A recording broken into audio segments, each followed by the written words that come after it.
Olá pessoal, tudo bem? Aqui é o Rafael. Estou aqui para pedir que se inscrevam no canal e nos ajudem a cada vez melhorar nosso conteúdo para vocês. Não se esqueçam de se inscrever. Muito obrigado. E um time especial para vocês. Segue o vídeo. Fui.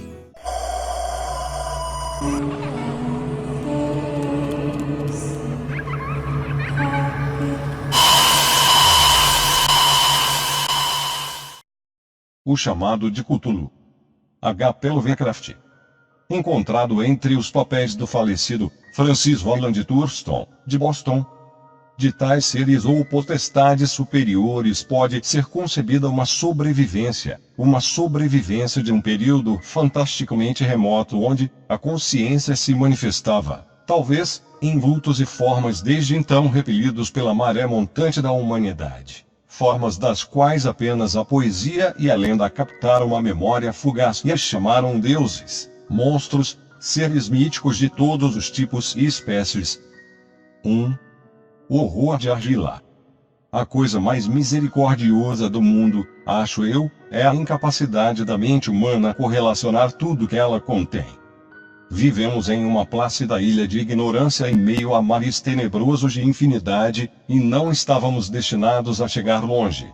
As ciências, cada uma puxando para seu próprio lado, nos causaram poucos danos até agora, mas algum dia a junção das peças do conhecimento disperso descortinará visões tão terríveis da realidade e de nossa pavorosa posição dentro dela que só nos restará enlouquecer com a revelação ou fugir da iluminação mortal para a paz e a segurança de uma nova idade das trevas. Os teosofistas imaginaram o admirável esplendor do ciclo cósmico no qual o nosso mundo e a raça humana são incidentes transitórios. Eles sugeriram estranhos remanescentes com termos que congelariam o sangue se não fossem mascarados por um suave otimismo. Mas não foi deles que me chegou o especial vislumbre de eras ancestrais proibidas que me arrepia ao lembrar e me enlouquece nos sonhos. Esse vislumbre, como todos os pavorosos vislumbres da verdade, revelou-se de uma hora para outra com a junção acidental de peças separadas, nesse caso, uma velha notícia de jornal e as anotações de um professor já falecido. Espero que ninguém mais junte essas peças. Se eu viver, jamais as juntarei, deliberadamente, com ela tão odiosa cadeia, com certeza. Imagino que o professor também pretendia guardar silêncio sobre a parte que sabia, e que teria destruído suas anotações se a morte súbita não o tivesse colhido. Meu contato com o assunto começou no inverno de 1926 para 1927 com a morte de meu tio-avô George Gammelangelo, professor emérito de línguas semíticas na Universidade Brough, Providence, Rhode Island. O professor Angelo era muitíssimo conhecido como uma autoridade em inscrições antigas e costumava ser consultado por curadores de museus importantes, de forma que muitos se lembrarão de seu falecimento, aos 92 anos de idade. No meio local, o interesse foi intensificado pela obscuridade da causa da morte. O professor fora atingido quando voltava do barco de Newport, caindo de repente, segundo testemunhas, depois de receber um encontrão de um negro com ar de marinheiro que saiu de uma das vielas tenebrosas da ladeira íngreme que servia de atalho do cais até a casa do falecido, na Williams Street. Os médicos não conseguiram detectar nenhuma doença visível e concluíram, depois de um debate confuso, que o fim se deverá a alguma obscura lesão cardíaca provocada pela subida apressada de uma ladeira tão íngreme por um homem tão idoso. Na ocasião, não tive por que discordar dessa conclusão, mas ultimamente me sinto inclinado a estranhar, e mais do que estranhar. Na qualidade de herdeiro e executor testamentário de meu tio-avô, pois ele morreu viúvo e sem filhos, teria de examinar seus papéis com certa meticulosidade, e para esse fim transferir todas as suas pastas e arquivos para minha moradia em Boston. Boa parte do material que eu correlacionei será no futuro publicada pela Sociedade Arqueológica Americana, mas havia uma caixa que me intrigou sobremaneira e não quis expô-la a outras vistas. Ela estava trancada e não consegui encontrar a chave até que me ocorreu olhar a argola de chaves que o professor trazia sempre no bolso. Consegui então abri-la, mas ao fazê-lo deparei-me com um obstáculo maior e ainda mais protegido, pois qual poderia ser o significado do estranho baixo relevo de argila e os apontamentos, divagações e recortes de jornais desconexos que encontrei? Teria meu tio, em seus últimos anos, se transformado em um crédulo das mais levianas imposturas. Resolvi então procurar o excêntrico escultor responsável por aquela aparente perturbação da paz de espírito de um velho. O baixo relevo era um retângulo tosco com menos de 1 polegada de espessura e cerca de 5 por 6 polegadas de área, de origem ao que tudo indica moderna. A atmosfera e as sugestões de seus motivos estavam longe de ser modernas. Porém, pois não obstante as excentricidades de cubismo e futurismo serem muitas e alucinadas, elas não reproduzem a miúde aquela regularidade críptica que emerge de documentos pré-históricos. E o grosso daqueles desenhos com certeza parecia ser algum tipo de escrita, conquanto minha memória, embora familiarizada com os papéis e as coleções de meu tio, não conseguiu de maneira alguma identificar aquele tipo particular, ou mesmo inferir suas filiações remotas. Ao alto desses aparentes hieróglifos havia uma figura com finalidade evidentemente decorativa, embora seu estilo impressionista prejudicasse a formação de uma ideia muito precisa da natureza. Parecia uma espécie de monstro, ou símbolo representando um monstro, cuja forma só poderia ter sido concebida por uma fantasia mórbida. Se digo que minha imaginação um tanto extravagante forjou imagens simultâneas de um povo, um dragão e uma caricatura humana, não estarei sendo infiel ao espírito da coisa. Uma cabeça carnuda e tentaculada coroava um corpo grotesco, coberto de escamas, com asas rudimentares, mas era o contorno geral do conjunto que o tornava mais aterrorizante. Por trás da figura havia vaga sugestão de uma paisagem arquitetônica ciclópica. Exceto por uma pilha de recortes da imprensa, os textos que acompanhavam essa extravagância eram obra recente da mão do professor Angel, sem a menor pretensão ao estilo literário. O que parecia ser o documento principal se intitulava Culto de Cthulhu, 2 em caracteres cuidadosamente grafados para evitar a leitura incorreta de uma palavra tão invulgar. O manuscrito estava dividido em 2 seções, a primeira intitulada 1925, Sonho e Obra do Sonho de H.A. Wilcox, Thomas Street, Providence, R.I. E o segundo, Narrativa do Inspetor John R. Lesgrace, Beverly Street, 121, Nova Orleans, lá. Em 1908 S. MTG. Nota sobre o mesmo, Yamp. Professor. Waebias Act.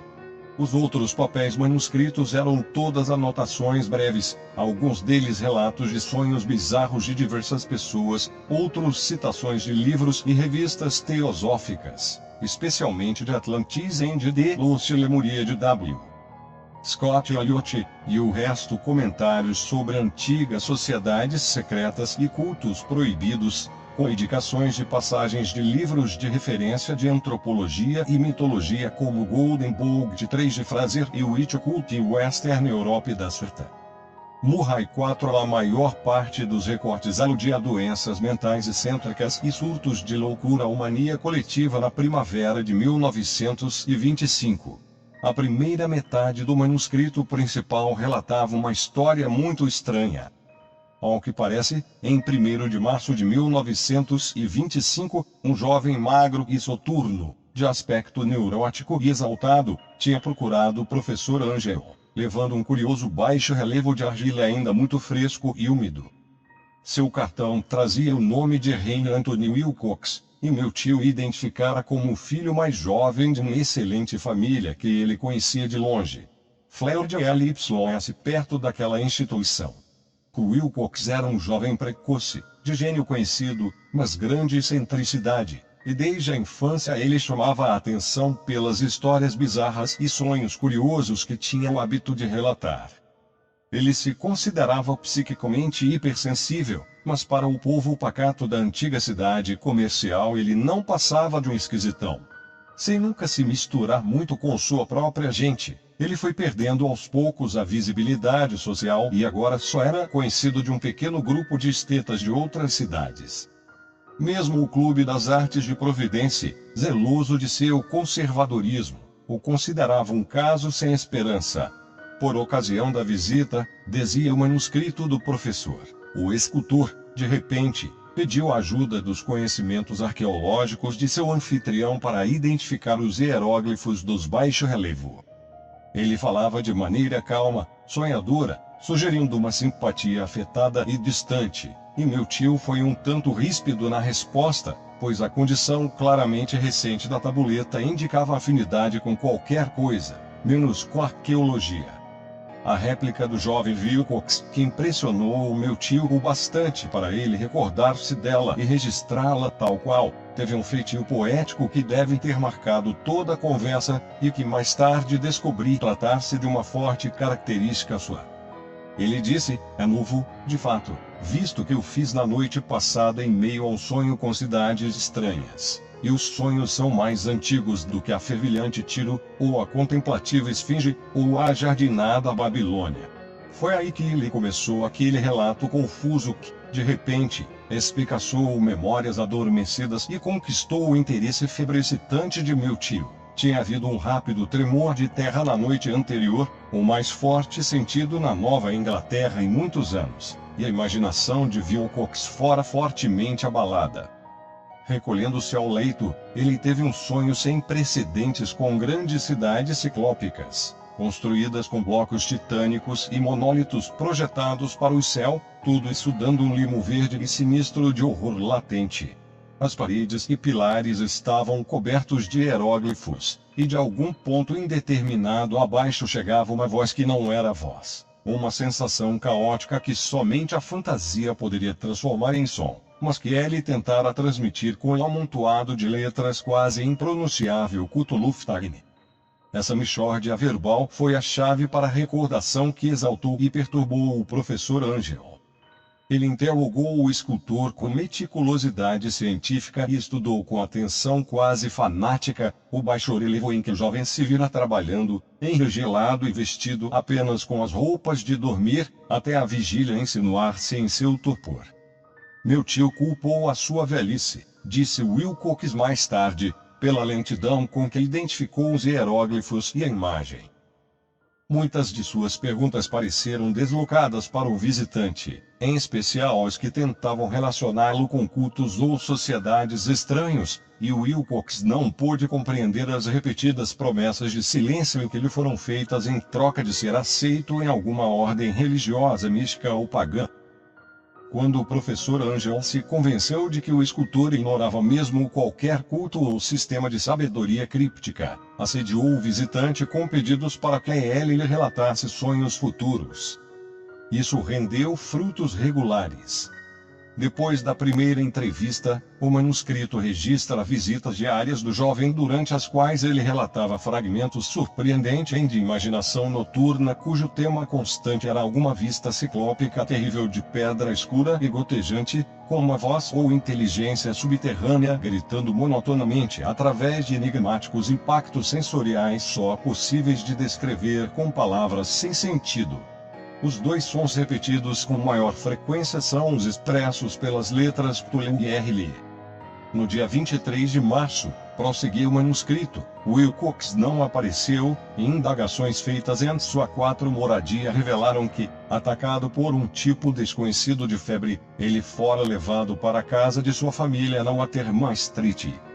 Ele havia gritado durante a noite, despertando outros artistas do prédio, e havia manifestado, a partir daquele momento, condições alternadas de consciência e delírio. Meu tio telefonou incontinente para a família e dali em diante passou a acompanhar o caso de perto, telefonando muitas vezes para o consultório do Dr. Tobin na Tyre Street, o médico que estava acompanhando o caso. A mente febril do jovem, ao que parecia, estava retida em coisas estranhas, e o médico chegava a estremecer quando as mencionava. Estas incluíam não só a repetição do que ele tinha sonhado antes, mas envolviam também algo gigantesco com milhas de altura que andava ou se arrastava de um lado para outro. Em nenhum momento ele descreveu essa coisa, mas expressões alucinadas ocasionais, reproduzidas pelo Dr. Tobin, convenceram o professor de que ela devia ser idêntica à monstruosidade inominável que ele tentara representar em sua escultura do sonho. A referência a essa coisa, acrescentou o doutor, preludiava sempre a recaída do jovem na letargia. Sua temperatura, por estranho que pareça, não subia muito acima do normal, mas seu estado geral sugeria antes uma febre genuína do que uma perturbação mental. No dia 02 de abril, por volta das 3 da tarde, todos os sintomas da doença de Wilcox desapareceram de uma hora para outra. Ele sentou-se na cama, espantado por estar em casa e sem a menor noção do que tinha acontecido em sonho ou realidade desde a noite de 22 de março. Recebendo alta do médico, voltou a seus aposentos em 3 dias, mas deixou de prestar qualquer ajuda ao professor Angel. Todos os vestígios de sonhos estranhos tinham sumido de sua memória, e meu tio não guardou nenhum registro de seus pensamentos noturnos depois de uma semana de relatos insócios e irrelevantes sobre visões perfeitamente normais. Aqui terminava a primeira parte do manuscrito, mas referências a algumas anotações espalhadas deram-me muito em que pensar, tanto, de fato, que só arraigado ceticismo que marcava então a minha filosofia pode explicar a persistente aversão que senti pelo artista. As anotações em questão descreviam os sonhos de várias pessoas no mesmo período em que o jovem Wilcox sofrera suas estranhas provações. Meu tio, ao que parece, criou às pressas uma vasta rede de pesquisa envolvendo quase todos os amigos a quem poderia fazer perguntas sem parecer impertinente, pedindo-lhes que relatassem seus sonhos noturnos e as datas de qualquer visão extraordinária no passado recente. A receptividade a seu pedido parece ter sido irregular, mas ele deve ter recebido, no mínimo, mais respostas do que uma pessoa normal poderia lhe dar sem uma secretária. Essa correspondência original não foi preservada, mas suas anotações formaram um resumo completo e realmente significativo. As pessoas comuns da sociedade e do meio comercial, o sal da terra da Nova Inglaterra tradicional, deram um retorno quase negativo, embora casos esparsos de impressões noturnas perturbadoras mas informes apareçam aqui e ali, sempre entre 23 de março e 2 de abril, o tempo do delírio do jovem Wilcox. Os homens de ciência foram afetados um pouco mais, embora aqui, de 4 casos de descrição vaga surgiram vislumbres fugidios de paisagens exóticas, e, em um caso, seja mencionado o pavor de alguma coisa anormal. Foi dos artistas e poetas que vieram as respostas pertinentes, e tenho clareza de que o pânico se alastraria se eles tivessem podido comparar as anotações. Tal como aconteceu, na falta das cartas originais, suspeitei que o compilador tinha feito perguntas indutivas ou editado a correspondência para corroborar o que ele estava potencialmente inclinado a ver. Isso reforçou minha ideia de que Wilcox, de alguma forma conhecedor dos dados antigos que meu tio possuía, vinha se insinuando junto ao veterano cientista. As respostas daqueles estetas contavam uma história perturbadora. De 28 de fevereiro a 2 de abril, uma grande parte deles havia tido sonhos extraordinários e a intensidade dos sonhos havia sido muito maior durante o período do delírio do escultor. Mais de um quarto dos que relataram algo, registravam cenas e sons vagos parecidos com os descritos por Wilcox, e alguns sonhadores confessaram ter sentido um intenso pavor da gigantesca e indescritível criatura avistada quase no fim. Um caso, que a anotação descreve com ênfase, foi muito triste. O indivíduo, um arquiteto muito conhecido, com propensões para a teosofia e o ocultismo, tornou-se um louco furioso na data do acesso do jovem Wilcox e expirou alguns meses mais tarde depois de gritar incessantemente para ser salvo de algum invasor fugido do inferno. Se meu tio tivesse organizado esses casos por nome em vez de números, eu poderia tentar confirmá-los e fazer algumas investigações pessoais. Mas do jeito como as coisas se deram, só consegui localizar alguns desses. Porém, confirmei as anotações por completo.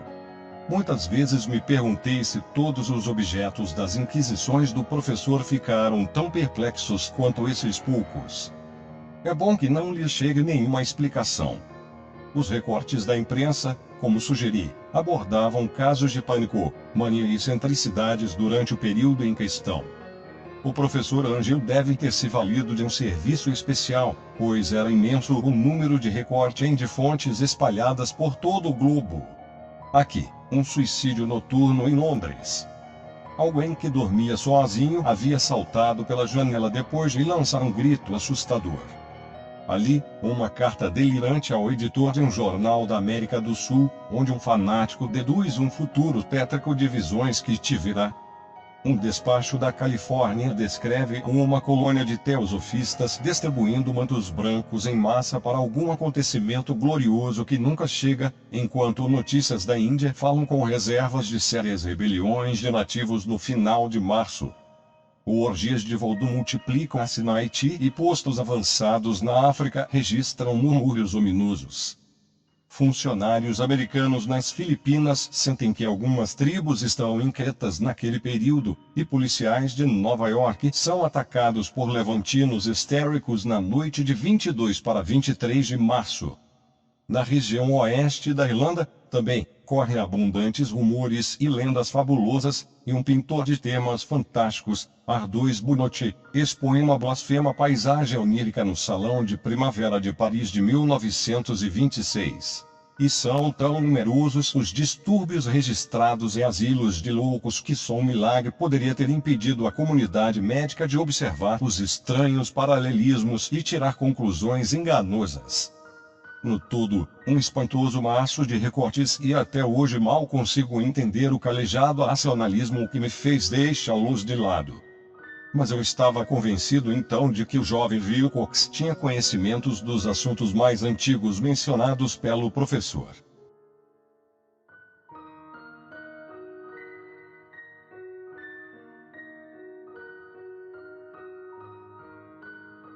Então vamos ficando por aqui.